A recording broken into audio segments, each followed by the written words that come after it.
யாத்திராகமம் 30ஆம் அதிகாரம். தூபம் காட்டுகிறதற்கு ஒரு தூப பீடத்தையும் சித்தி மரத்தினால் உண்டாக்குவாயாக. அது 1 முழ நீளமும் 1 முழ அகலமுமான சதுரமும் 2 முழ உயரமுமாயிருக்க வேண்டும். அதன் கொம்புகள் அதனுடைய ஏகமுமாயிருக்க வேண்டும். அதன் மேற்புறத்தையும் சுற்றுப்புறத்தையும் அதன் கொம்புகளையும் பசும்பொன் தகட்டால் மூடி சுற்றிலும் அதற்கு பொன் திறனையை உண்டு பண்ணி அந்த திறனையின் கீழே அதன் 2 பக்கங்களிலும் அதை சுமக்கும் தண்டுகளின் இடங்களாகிய அதன் 2 பக்கத்து 2 மூலைகளிலும் 2 பொன் வளையங்களை உண்டாக்குவாயாக. அந்த தண்டுகளையும் சித்தி மரத்தால் பண்ணி அவைகளையும் பொன் தகட்டால் மூடக்கடவாய். சாட்சி பெட்டிக்கு முன்னிருக்கும் திரைச்சீலைக்கும் நான் உன்னை சந்திக்கும் இடமாகிய சாட்சி சந்நிதியின் மேலுள்ள கிருபாசனத்துக்கு முன்பாக அதை வைக்க கடவாய். ஆரோன் காலை தோறும் அதன் மேல் சுகந்த தூபம் காட்ட வேண்டும். மாலையில் விளக்கேற்றும் போதும் அதன் மேல் தூபம் காட்ட கடவன். விளக்குகளை விளக்கும் போதும் அதன் மேல் தூபம் காட்ட வேண்டும். உங்கள் தலைமுறை தோறும் கர்த்தருடைய சந்நிதியில் காட்ட வேண்டிய நித்திய தூபம் இதுவே.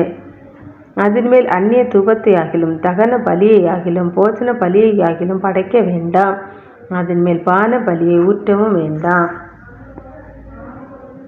வருஷத்தில் 1 முறை ஆரோன் பாவ நிவாரண பலியின் இரத்தத்தினால் அதன் கொம்புகளின் மேல் பிராயசித்தம் பண்ணுவானாக.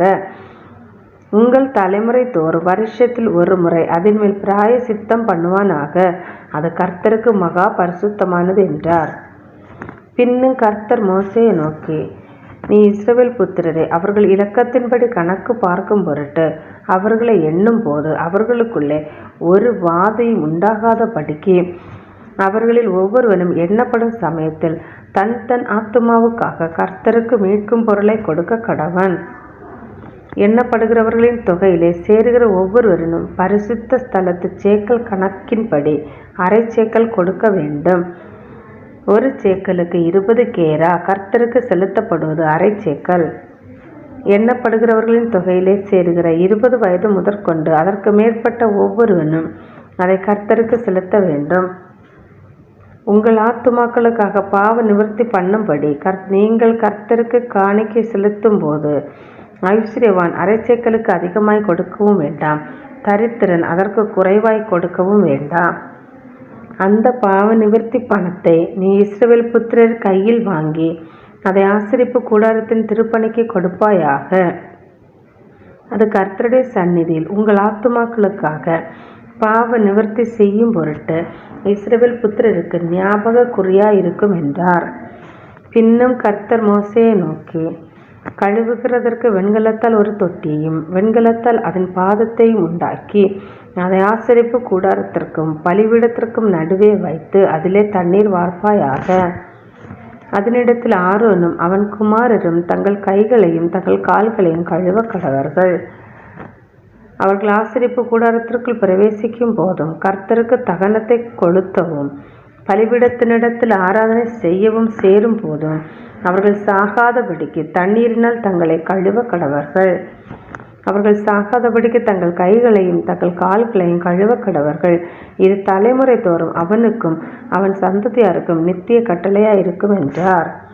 பின்னும் கர்த்தர் மோசேயை நோக்கி, மேன்மையான சுகந்த வர்க்கங்களாகிய சுத்தமான வெள்ளை பொலத்தில் பரிசுத்த ஸ்தலத்தின் சேக்கலின்படி 500 சேக்கல் எடையும் சுகந்த கருவாப்பட்டையிலே அதில் பாதியாகிய 250 சேக்கல் எடையும் சுகந்த வசம்பெல் 250 சேக்கல் எடையும் இலவங்கப்பட்டையில் 500 சேக்கல் எடையும் ஒலிவ எண்ணெயில் 1 குடம் எண்ணெயும் எடுத்து அதனால் பரிமள தைலக்காரன் செய்வது போல கூட்டப்பட்ட பரிமள தைலமாகிய சுத்தமான அபிஷேக தைலத்தை உண்டு பண்ணுவாயாக.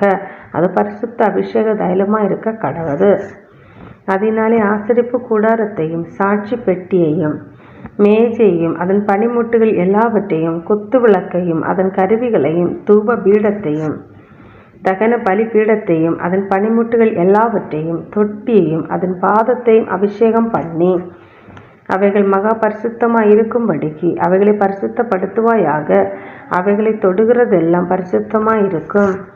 ஆரோனும் அவன் குமாரரும் எனக்கு ஆசாரிய ஊழியம் செய்யும்படிக்கு நீ அவர்களை அபிஷேகம் பண்ணி அவர்களை பரிசுத்தப்படுத்துவாயாக. இஸ்ரவேல் புத்திரரோடு நீ பேசிச் சொல்ல வேண்டியதாவது, உங்கள் தலைமுறை தோறும் இது எனக்குரிய பரிசுத்த அபிஷேக தைலமாய் இருக்க வேண்டும். இது மனிதருடைய சரீரத்தில் மேல் வார்க்கப்படலாகாது.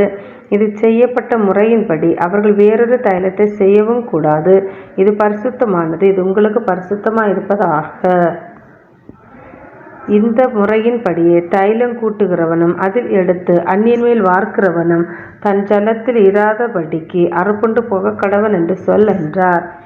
பின்னும் கர்த்தர் மோசேயை நோக்கி, சுத்த வெள்ளை போலமும் குங்கிலியும் அல்பான் பிசினுமாகிய கந்த வர்க்கங்களையும் சுத்தமான சாம்பிராணியை நீ சமநறையாக எடுத்து தைலக்காரன் செய்கிறது போல அதற்கு பரிமளம் ஏற்றி துப்புரவான பரிசுத்த தூப வர்க்கமாக்கி அதில் கொஞ்சம் எடுத்து பொடியாக இடித்து நான் உன்னை சந்திக்கும் ஆசரிப்பு கூடாரத்தில் இருக்கும் சாட்சி சந்நிதியில் வைப்பாயாக. அது உங்களுக்கு மகா பரிசுத்தமாய் இருக்க கடவது. இந்த தூப வர்க்கத்தை நீ செய்ய வேண்டிய முறையின்படி உங்களுக்காக செய்து கொள்ளலாகாது. இது கர்த்தருக்கென்று உனக்கு பரிசுத்தமாய் இருப்பதாக.